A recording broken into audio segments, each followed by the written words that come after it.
அவருக்குள் ஜீவன் இருந்தது, அந்த ஜீவன் மனுஷருக்கு ஒளியாயிருந்தது. யோவான் 1:4.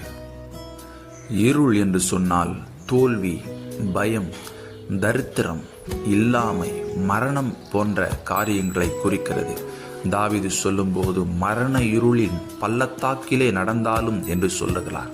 ஆம் பிரியமானவர்களே, இன்றைக்கு உங்கள் வாழ்க்கை ஒரு மரண இருளுக்குள்ளே, ஒருவேளை பிரச்சனை என்கிற இருளுக்குள்ளே, தோல்வி என்கிற இருளுக்குள்ளே போய்கொண்டிருக்கலாம்.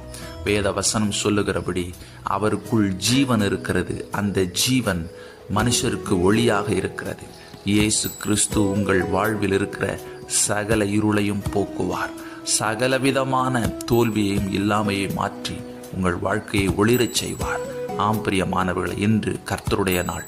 கர்த்தருடைய ஆலயத்திற்கு சென்று அந்த ஜீவனிலிருந்து நீங்கள் ஜீவனை பெற்றுக்கொள்ளுங்கள். நீங்கள் ஒளிருவீர்கள்.